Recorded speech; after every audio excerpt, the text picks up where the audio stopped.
Everyone, good evening. You are watching the Bluffton Democratic Club. This is our monthly meeting for April. We are so excited. We have a great program lined up for you today. We have an Earth Day roundtable. So our president of the Bluffton Club, Kathleen Mardell, has invited 3 great groups to talk to us today about conservation efforts in the Lowcountry. We have Kate Hudson here from the Citizens Climate Lobby of Beaufort. We also have Chris Kerr, I think I said your last name right, sorry about that, from the Port Royal Sound Foundation, and also Juliana Smith from the Coastal Conservation League. So if you are just coming into us and logging into our Zoom, please mute yourselves as you enter the Zoom room. We are streaming this live on Facebook. So we have 3 groups today to give us presentations about conservation in the Lowcountry. So we are ready to get started. So first up, we have the Citizens Climate Lobby of Beaufort. Ms. Kate Hudson, go ahead. We're going to enable the screen sharing for you, and let's see your presentation.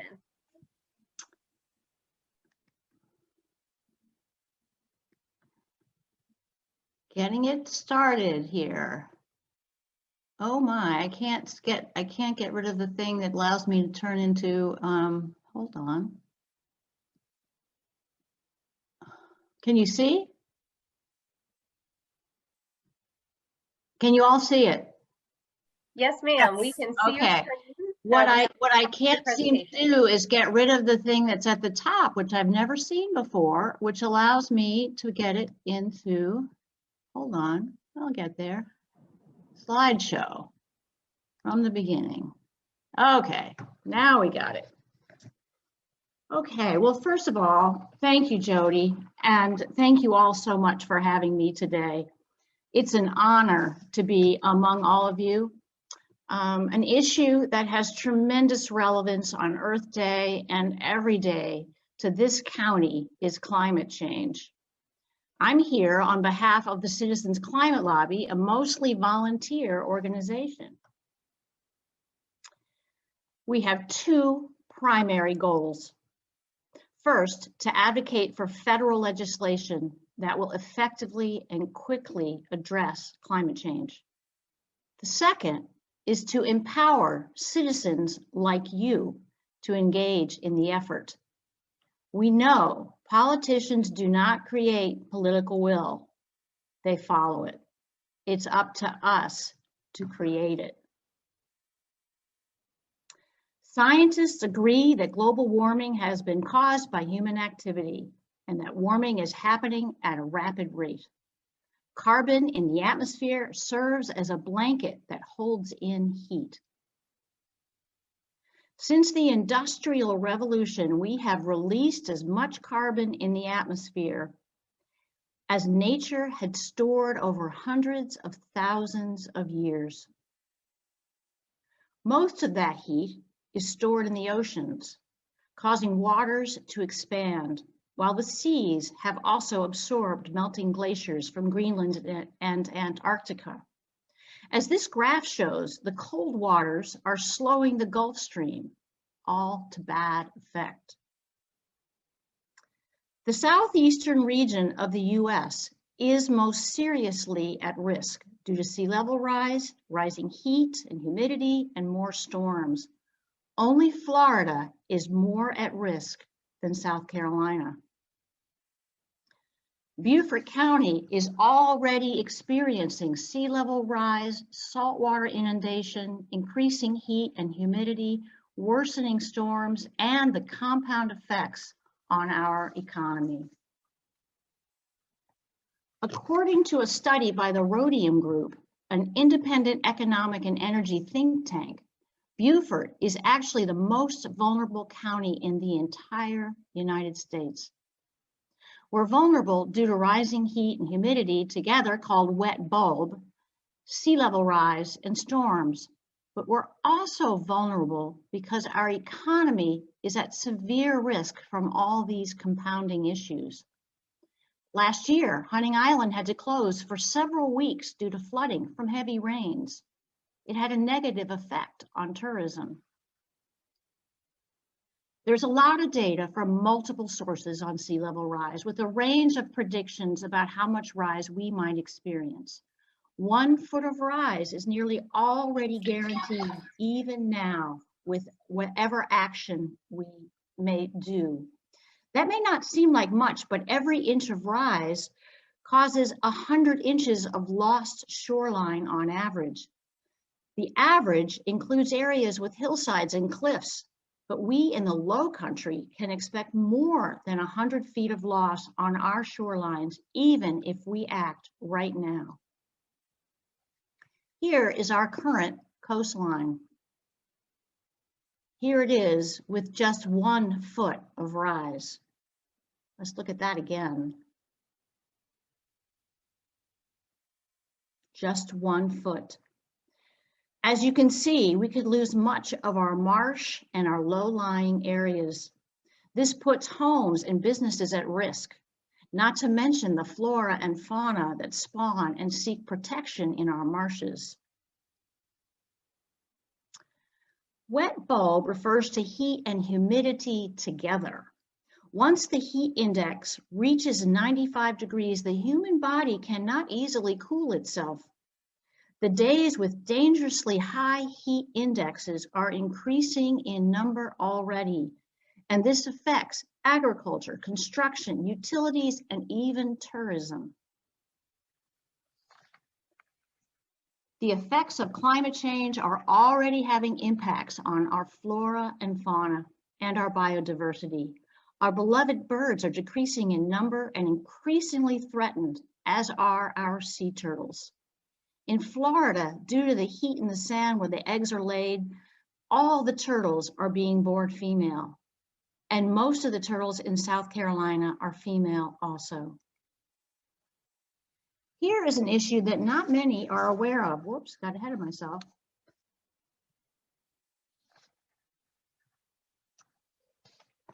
Both of our Marine bases have been named by the Marines and the Defense Department as among the 10 most vulnerable worldwide to sea level rise, rising heat, drought, and all kinds of other impacts from climate change.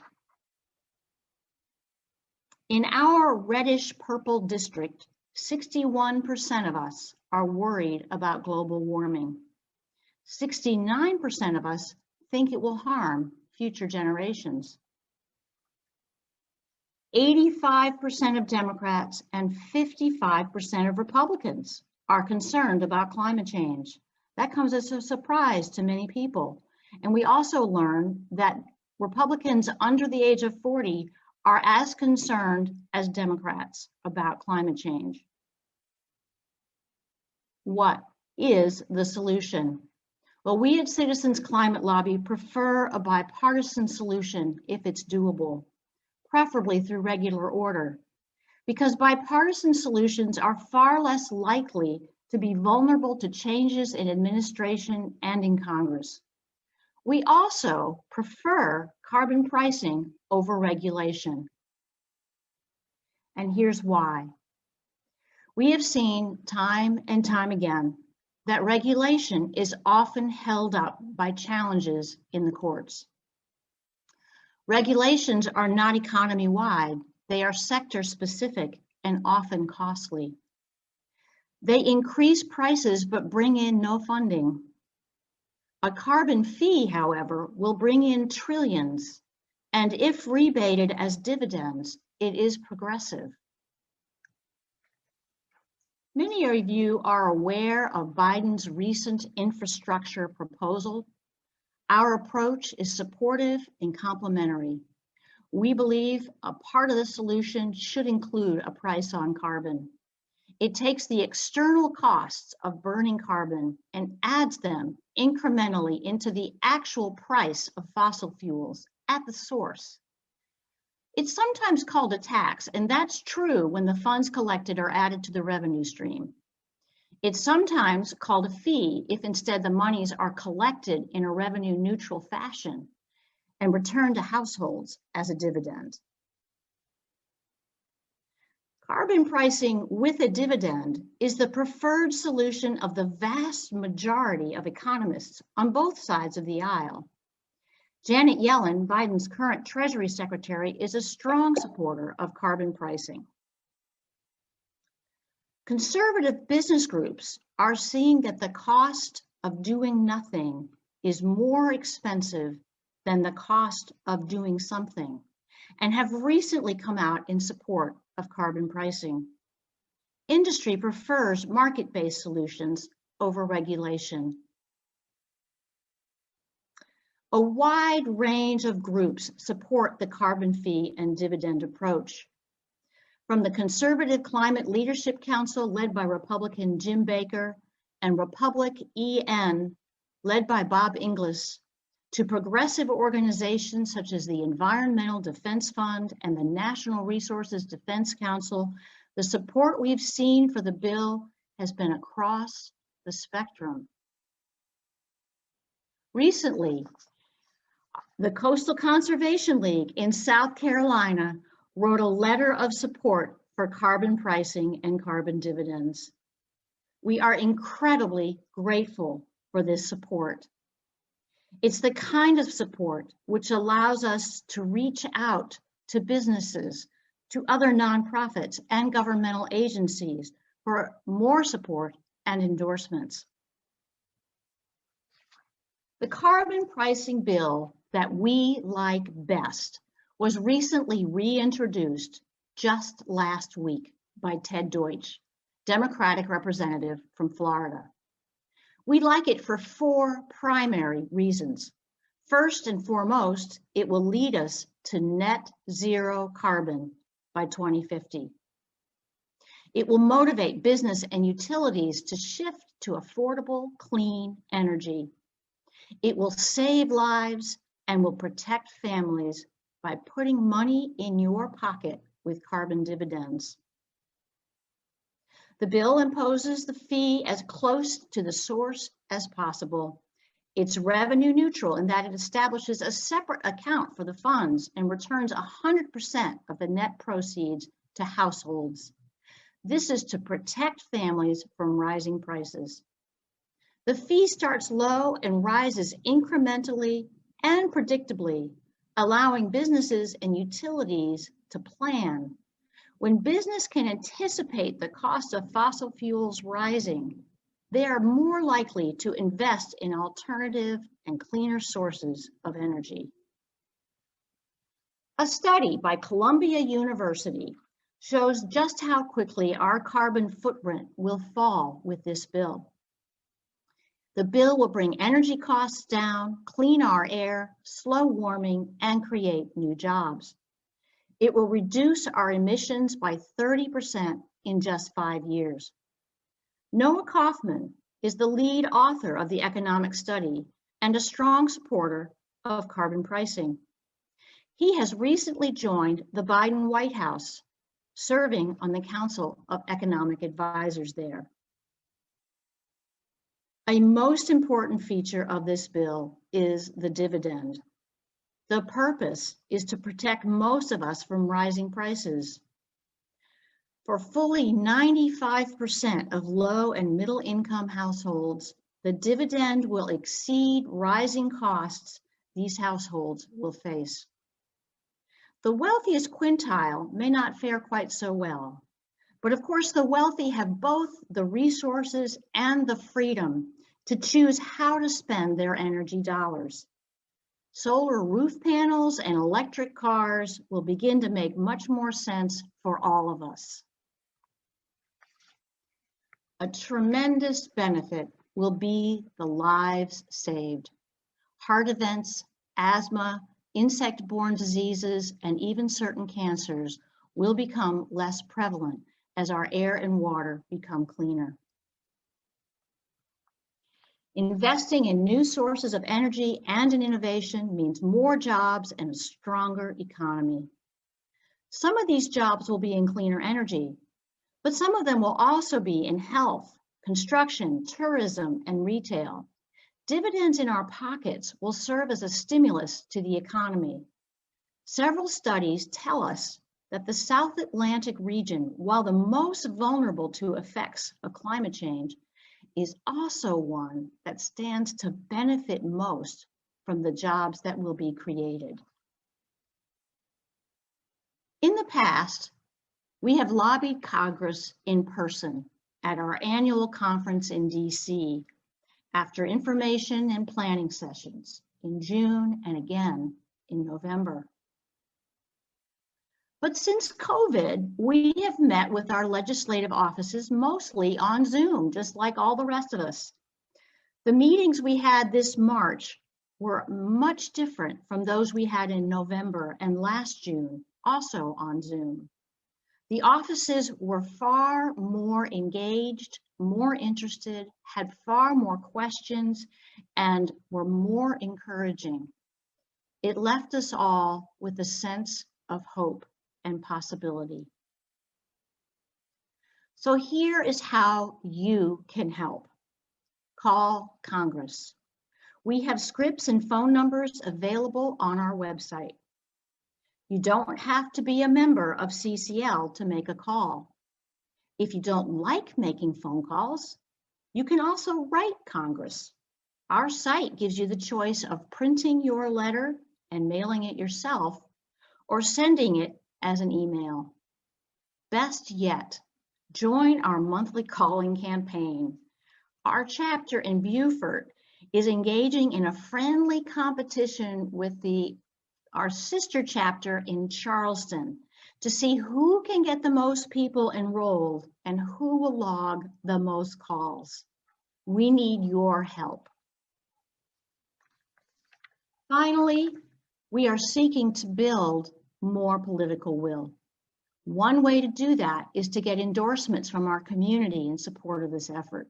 Small businesses, nonprofits who support carbon pricing generally, or this bill specifically, can help influence local government organizations, which in turn can influence our representatives and senators in Congress.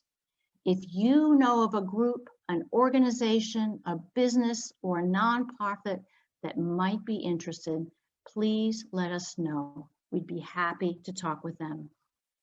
And finally, thank you so much for giving us this time. We greatly appreciate it.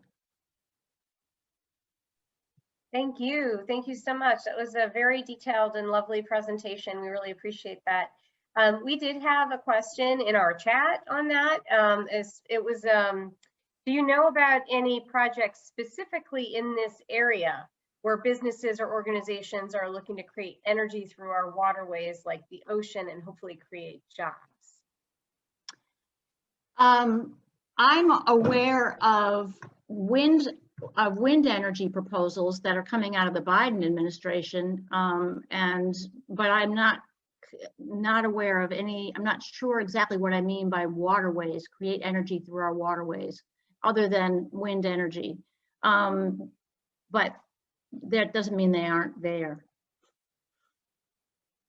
Thank you for that. And to our folks that are tuning in on the Zoom and then also watching live on Facebook, go ahead, feel free to add into the chat box or onto the Facebook Live into the comments. We also will help you get in touch with these organizations after our roundtable discussion tonight so that you can ask them directly if you have questions that go beyond the time we have for tonight. So our next speaker is with the Port Royal Sound Foundation. Chris, how do you pronounce your last name? It's key rare, like a rare key. I would not have guessed that. I'm glad I asked. Thank you very much. So Chris has a presentation for us from the Port Royal Sound Foundation. And everyone can see that, right? Yes, I can see it. Wonderful. All right, so good evening, everybody. My name is Chris. I am the Naturalist and Education Coordinator at the Port Royal Sound Foundation. We are located right at the base of the Lemon Island Bridge, technically in Okatee, but right in between Beaufort and Bluffton. We're a grassroots nonprofit organization. We started in 2011, but the actual Maritime Center, our storefront, our aquarium, education center was opened in 2014. And our mission is to preserve the Port Royal Sound for the environmental, cultural, and economic well-being of our area. So since we've been open, just a few things about us and what we actually do here. So we are open Tuesday through Saturday, and we are a free museum. So you can come see reptiles, amphibians, you can see fish, and all types of other educational exhibits, as you can see in the picture. We've had just about almost 100,000 people come through our doors since November of 2014, and every year it's more and more.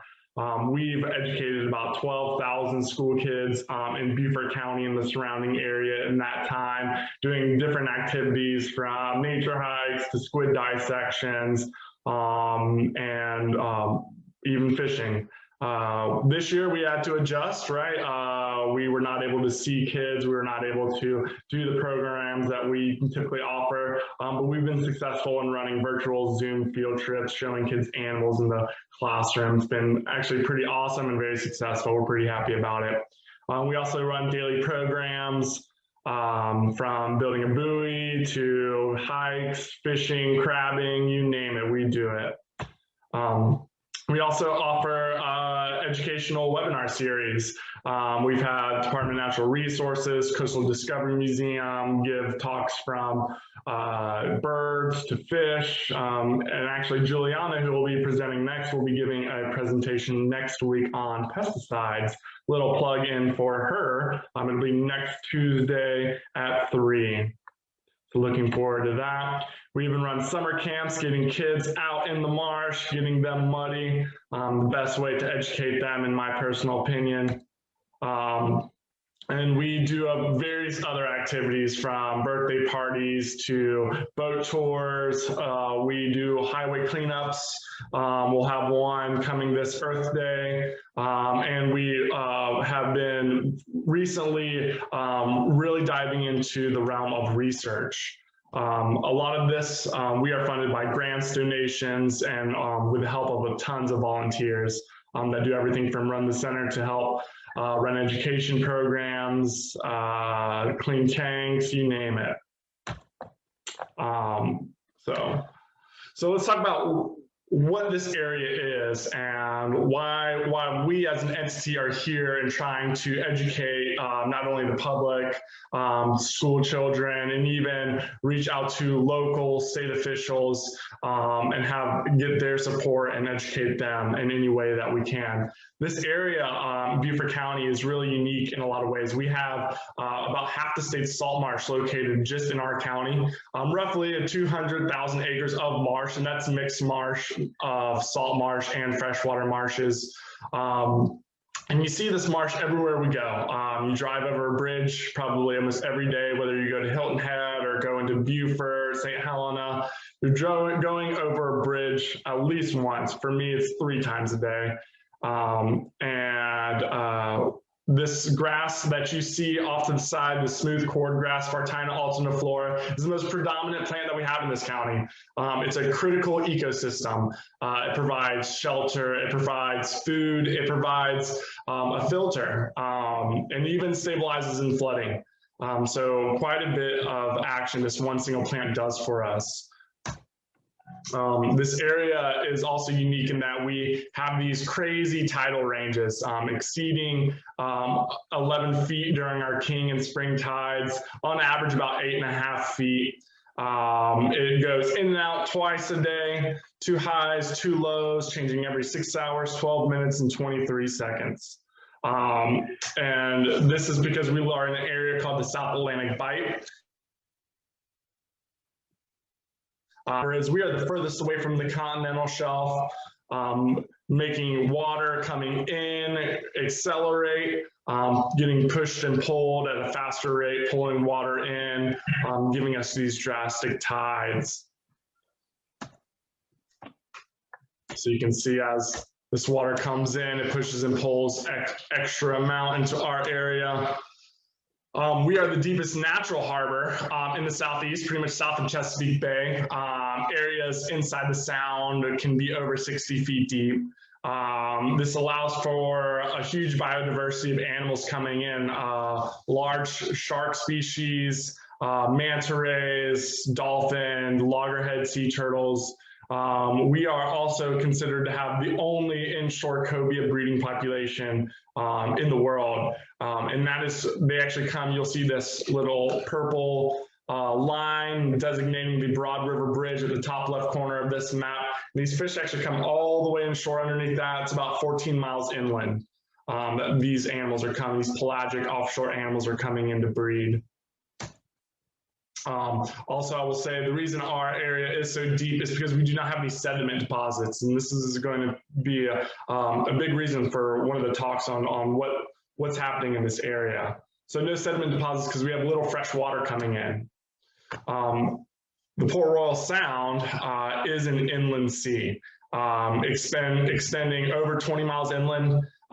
We are about 14 at the Maritime Center, and we still get about 30 parts per thousand. It ranges. We are in an area that fresh water can have some effect as to the salinity, but I've heard of 25 miles inland having nearly 25 parts per thousand, 20 parts per thousand, which is pretty high strength salt water. Again, pretty unique to our area. If you were to go 14 miles inland in the Savannah River, you start getting brackish water.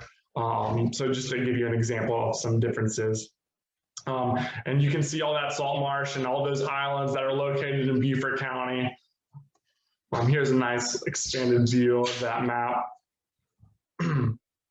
So all these factors play into why this area is such a unique ecosystem. This extensive salt marsh, this large salt marsh, this high salinities, extreme tidal range, a really deep harbor, really all comes together to allow a huge diversity of life to explore and call this place their home and utilize it for migrations, for yearly trips.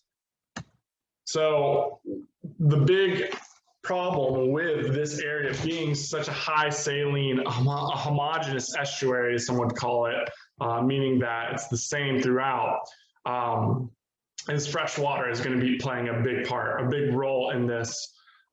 Areas where this is an image taken from Google Maps in 1994. This is Okatee Creek. And the red that you're seeing is an infrared picture, and those are forests. That's forested area. This is a small tidal creek. That's the end of it right there. The headwaters, the circle all the way to the left. And then it extends out. That actually goes into Colleton River, and then eventually into Chessie River. But these areas that I have circled are areas that are going to be affected the most. And the reason that they're most critical to be protected is because as a strong rain does come in and adds excess fresh water, these areas are going to be affected most. The volume of water is less, and so the mixture occurs more rapidly and at a stronger rate as well. So this is 1994. Here's that image again. It's that same creek in the top right as I showed you before. This is just what's going to happen. 1994, all of this was forested area.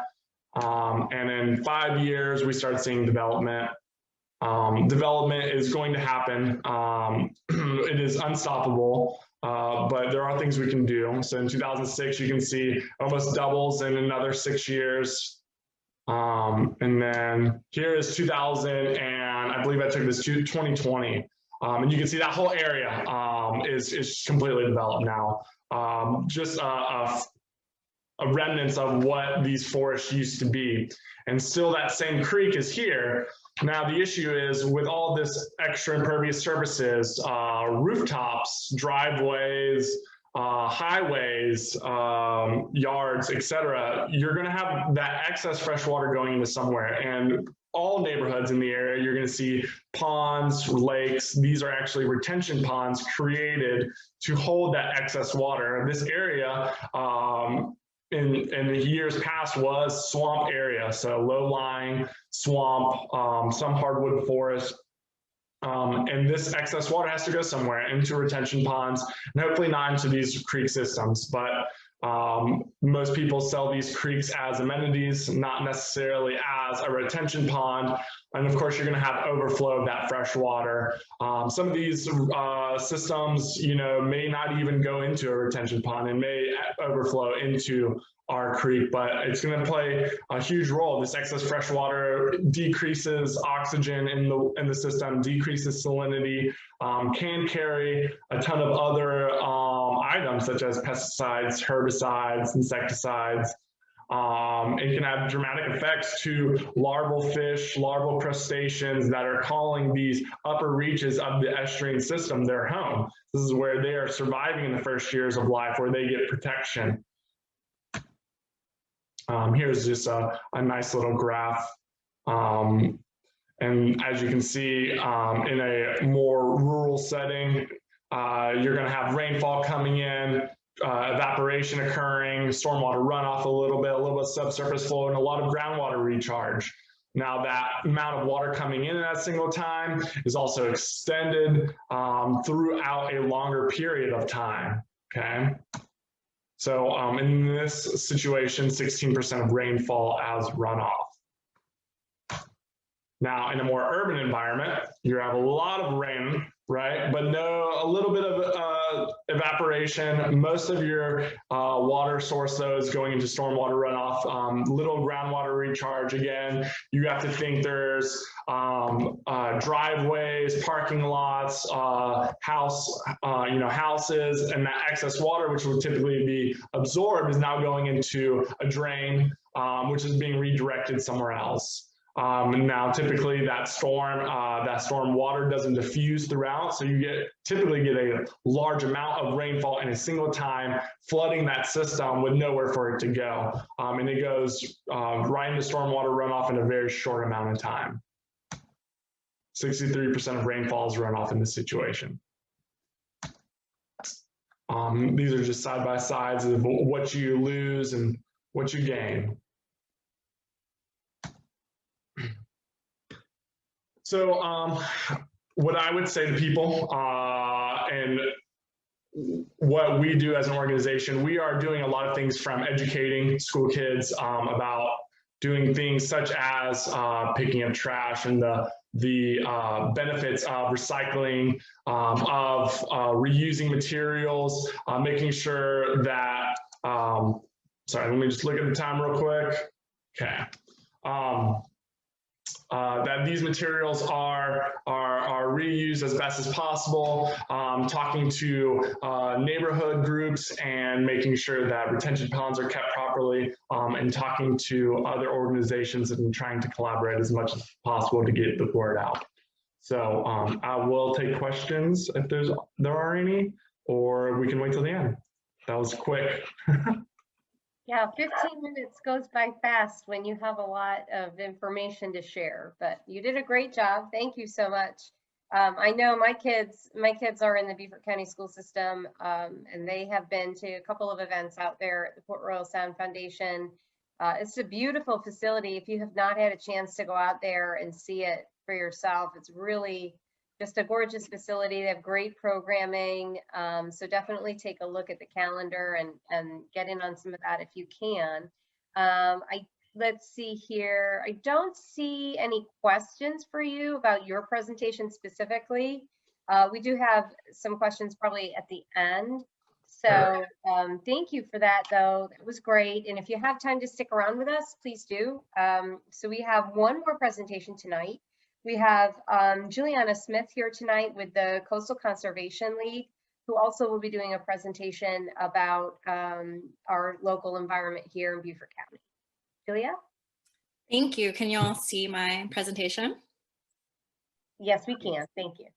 Well, as Jody just let us know, my name is Juliana Smith. I am the South Coast Project Manager for the Coastal Conservation League, and I'm excited to follow up from Kate and Chris's presentations because I think mine is applicable to some of the things that they've been talking about and what can be done here locally to offset some of the impacts they've mentioned.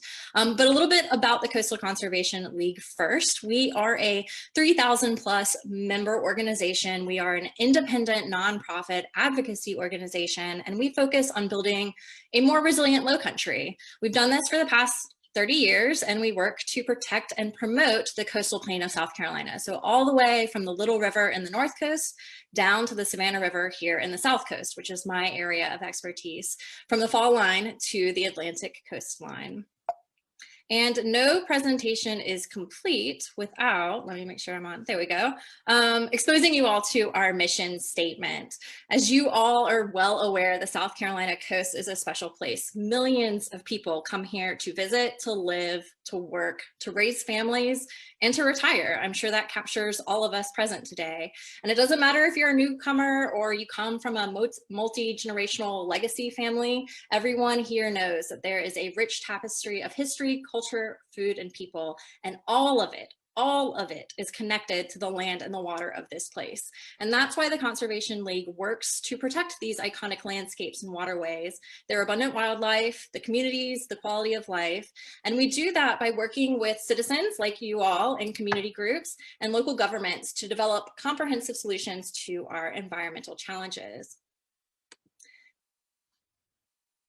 And our overarching goal is to ensure that the coast we love is resilient in the face of many things, but especially in climate change, sea level rise, and other climate associated threats.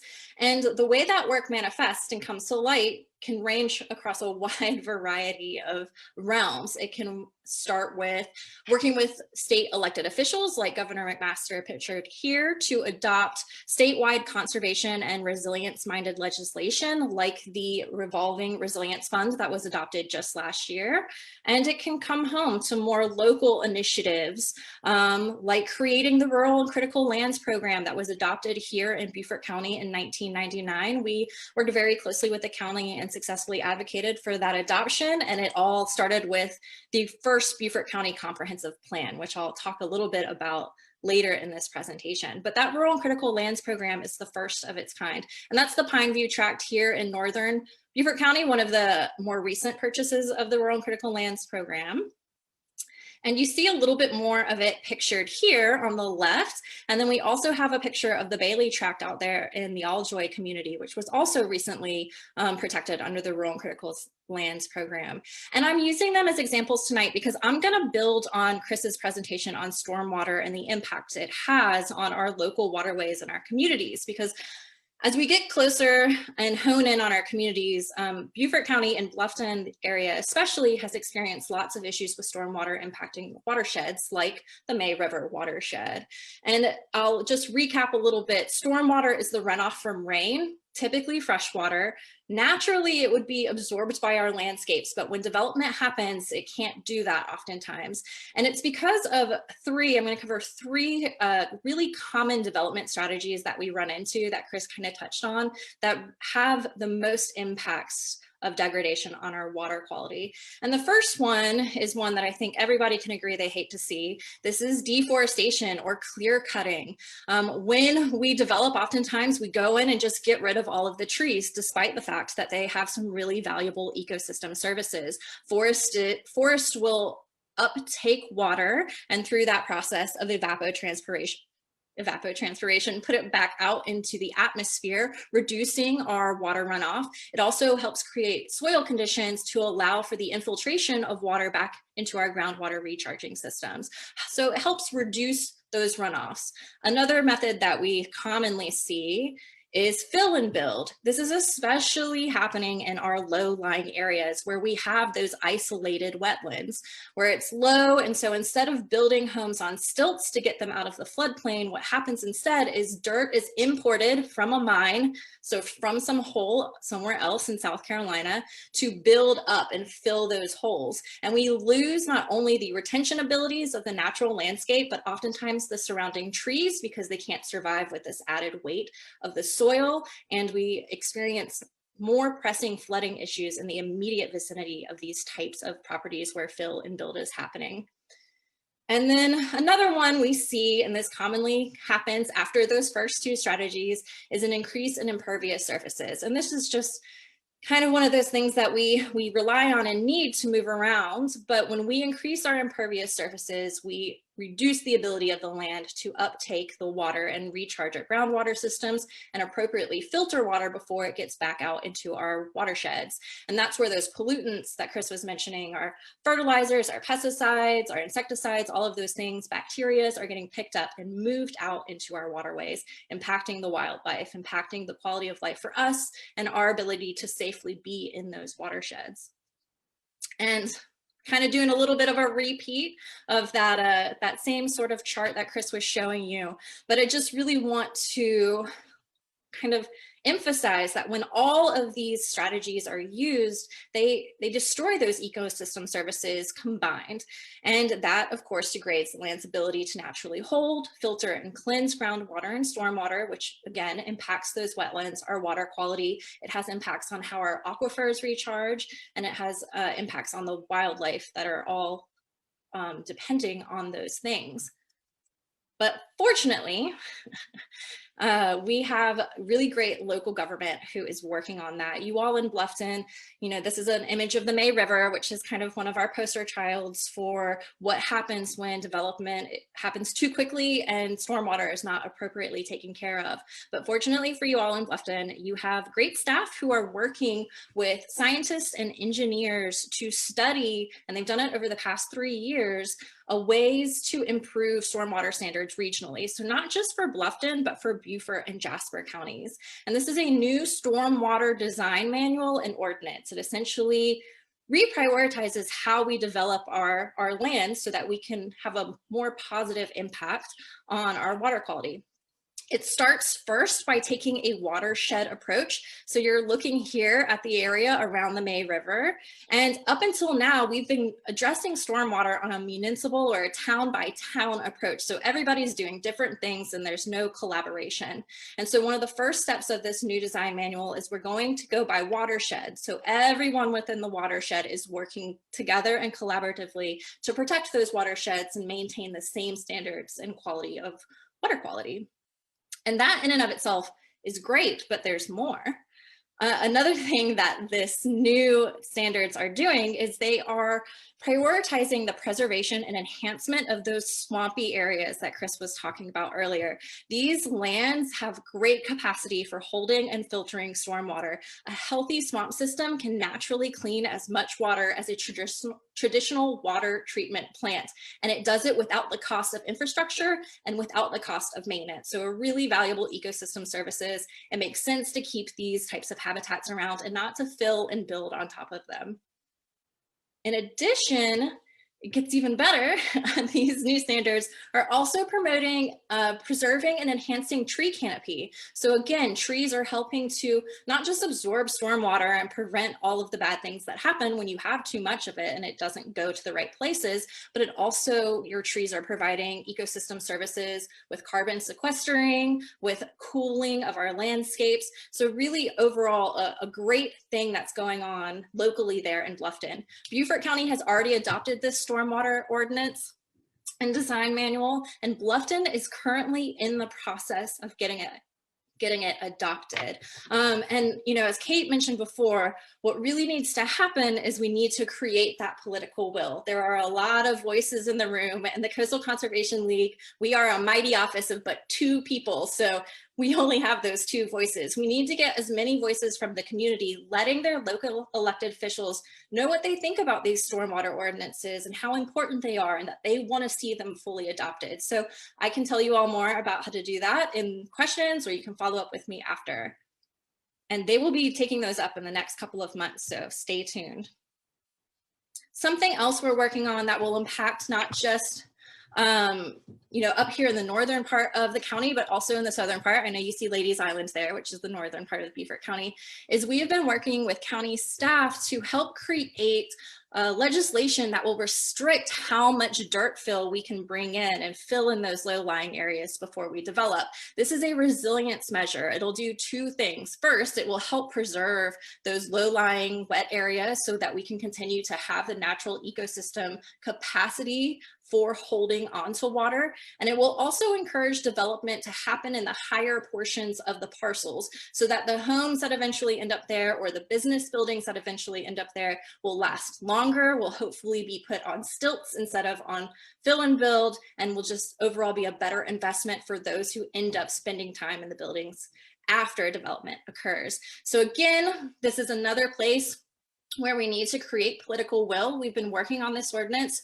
for over the past year, and it's so close to the finish line, but it keeps hitting delays. And so this is a place where people who are interested in this can let their county council members know how important it is and that they want to see it in place and that it will really help the quality of life as well as the quality of water and our resilience here in Beaufort County. And bringing it a little full circle, I talked about the comprehensive plan at the top, the first one that happened in 1999 in the county. Well, it just so happens that this year we're going through one of our updates. It's updated every 10 years.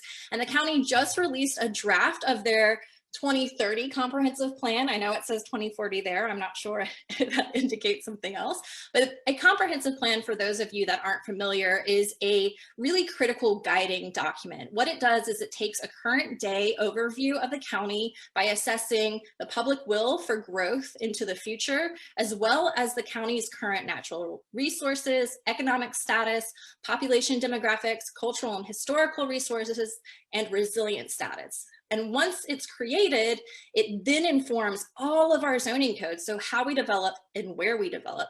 It informs our resilience planning. It informs our conservation priorities. So again, the Rural and Critical Lands Program and conservation mapping. And it informs our economic development planning, where we put businesses, where are the best places to be. So a hugely critical document and definitely a worthwhile read. You learn a lot about the county. I'm a little bit of a data nerd, so I really enjoy going through these documents. But right now, the county is taking public comments on the draft. So that means every single one of you could take a look at it, could let county staff know, do you like it? What do you like about it? What don't you like about it? Any edits if you see typos, simple as that. So please feel free to get with me on how you can do that. The league will also be going through it ourselves and providing our opinions on everything. So if there is if you're short for time, you can wait to see what we have to say about things and feel free to talk to us more about that. And so here is just a summary, get involved slide, recapping those things that I've talked about. Right now, you can help improve water quality on a local government level by supporting the new fill limitation rules countywide by contacting your county council members and publicly commenting when it's before county council. You can help support strengthen stormwater ordinance and design manual by getting in touch with your own town council in Bluffton and let them know that you like this and supporting it when it next is before council. I think July might be when we next see it, but in the meantime, definitely still let them know because they don't know. If you don't speak up, they don't know how you feel about it. You have to create that political will. And you can review the draft of the county's comprehensive plan and provide written comments of input or support. May 7th is that deadline, so you've got about a month. And last but not least, if all of that feels like too heavy of a lift, I know we've just gone through a crazy year, there's a lot of things going on, you can simply sign up for our emails. We'll keep you up to date. We'll send action alerts when there are things to be done. We'll let you know about events. For example, the Port Royal Sound Foundation and the Coastal Conservation League are doing a litter sweep this Saturday morning in Beaufort, if anybody's around and wants to do that. And we'll also just generally provide updates on what's going on here locally in Beaufort and Jasper counties. And that is it for me. I just want to leave it on together changes everything. I think all of you have said that, both Chris and Kate. We really need to come together to help create these initiatives and make Beaufort County a better place for everyone.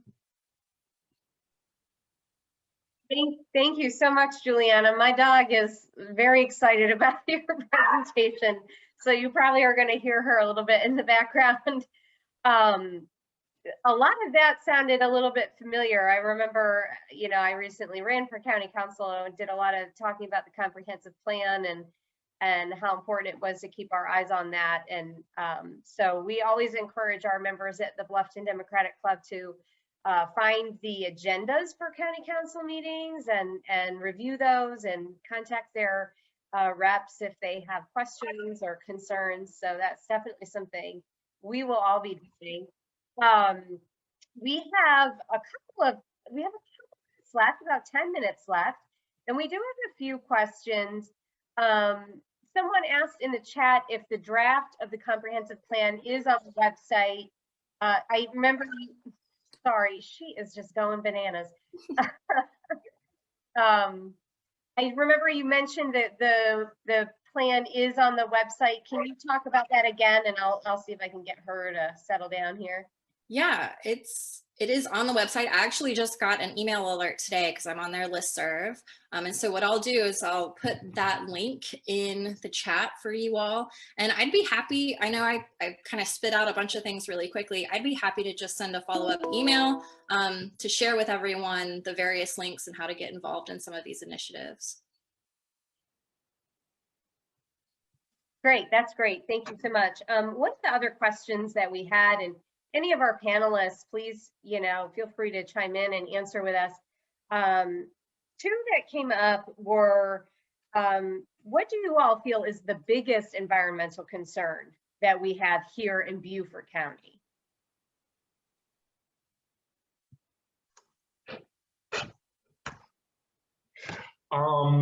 So I will try and answer that. I think there are quite a few concerns. I definitely think proper stormwater management plays a pretty critical role in our entire ecosystem. Again, going back to talking about how this whole area is a high salinity estuarine environment.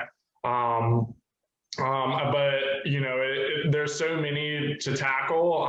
Litter is a big problem. I mean, if you drive around anywhere, you're going to see trash on the side of the road. I think Juliana mentioned that we are doing a litter pickup this week. I'm doing another one. And on Earth Day, I believe you guys are doing one, Bluffton Democratic Party, right? Y'all said this week. So that's pretty exciting. But again, that's not just with us picking up, it has to start somewhere else, right? There has to be an education about it. There has to be legislation written about it. If there's no laws enforcing it, if the fines aren't enough money, then are we just doing a fool's errand of constantly picking up after people? So, but that's just my 2 cents, right? Development is a big problem, but again, development isn't going to be stopped, but maybe it can be changed. Following up on that, I would say, we're anticipating, Kate went over it, a lot of water coming in and losing a lot of our low-lying areas to sea level rise. And in addition to sea level rise, we're going to continue to have more frequent and intense storm events. We're going to continue to have hurricanes that are going to get longer, if you think what happened with Texas and Harvey. And so flooding is going to be a really serious issue. It's very seriously going to impact those that are in the lowest areas, not just on the coastline, but those people who are in those areas where swamps used to be and no longer are.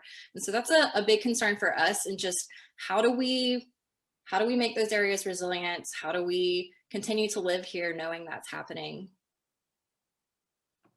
Yeah, and I'd just like to add that. Thanks, Juliana, for mentioning that, because I believe that we are at a critical place, and this coming year is going to be a critical year because we have some momentum around actually getting some legislation passed. And it's really important for people to realize that climate change is coming close to hitting a tipping point, that we are going to see sea level rise even if we act now. What we can do is both adapt and build up our resiliency, as both Juliana and Chris have talked about, but we also need to mitigate. We must pass federal legislation. We must work with worldwide legislation. And one of the things I didn't mention is that the carbon pricing bill imposes a fee at the border, so that anything that's imported will also be experience the carbon pricing that we would experience here. At the same time, local businesses won't have to pay that fee if they're exporting to a country that doesn't have one.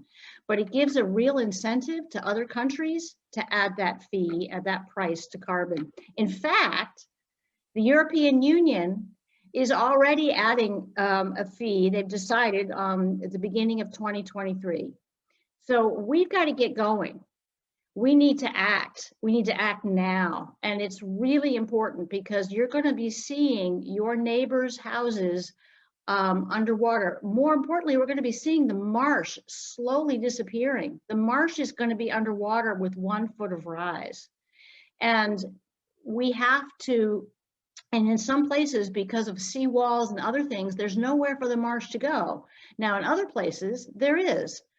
But the sooner we act on climate change, the sooner we will protect the lifestyle that we all enjoy here. The flora, the fauna, the ability to be in the water, our beaches.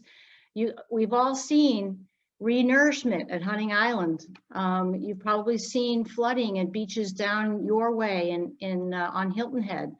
And these things are not going away. They're going to get worse. So we need to act. So that's my feeling, is that climate change is our biggest issue worldwide. Thank you for that. And I think that brings us to, the other question is that Juliana mentioned, it feels very overwhelming at times, like that the problem can be so large. You've already given us some great ideas about how we can get involved by contacting legislators at the national level and the state level, and then even here locally with our own county council, and how to, where to find the resources and what's happening, right? But another question we have was, what can people do in their own homes to help this? Like just in their everyday life, not necessarily legislatively, but just, lifestyle changes. I've got a lot of ideas for y'all. First, you can reduce the number of car trips you take. You don't have to give up a car, but maybe carpool with someone. Use public transportation if it's available. Walk, bike ride. Just reduce the carbon footprint overall. Reduce your intake of plastics, especially those single-use plastics. Plastics are coming from fossil fuels. They have a massive carbon footprint and they don't biodegrade. It's going to sound really scary, but I was reading a study from December that has found microplastics in human placenta. It is in us. So we are becoming a part of that system where we think we're separate. So getting rid of plastics as much as possible. If you can go clean energy at home, do it. We're working hard. I think a lot of these groups here are working hard on making solar more accessible to every person who wants it. There's so many. You could simply plant a native plant garden or plant more trees in your yard. Reduce the amount of lawn coverage you have. Lawns are not sustainable. They need pesticides and fertilizers, which of course are running off of lawns and polluting other systems. Whereas your native plants and trees naturally live here. They don't need a whole lot of water or a whole lot of care, and they provide all of those ecosystem services and benefits. So those are just a handful, if I only had to select some. Very good. Very, very good. Chris, Kate, is there anything you wanted to add to that? I mean, she had. Oh my gosh, that was wonderful. That's exactly what I would have said. I think that only much better than I would have said it. I think the plastics issue is huge. I think lawns are another huge issue. I would agree with everything that Juliana said there. And, I think one of the things that we're all hoping to see long-term is that our infrastructure that Biden is working on is going to shift, and we're going to have more opportunities for charging electric cars, and we're going to move away from fossil fuels. And that's why we need a carbon price, because we need to change the source of electricity throughout the country. And the only way we can do that generally, so that when we're charging our electric car, it won't be with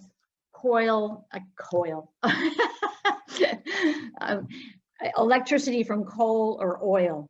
So, you know, there are a lot of things we can do that make a difference both in our homes, but honestly, the research shows that even if we were all to do all the things that are on the list, it's not enough. We simply must have federal legislation for change.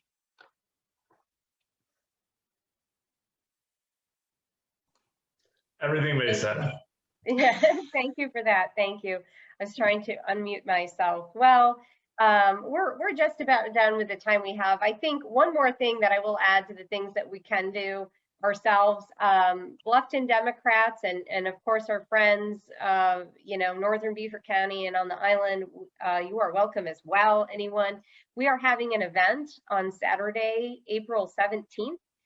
This will be at 4:30 p.m. This is a trash cleanup over by the Pinckney Wildlife Reserve area. So it's going to be on the Hague Point boat landing.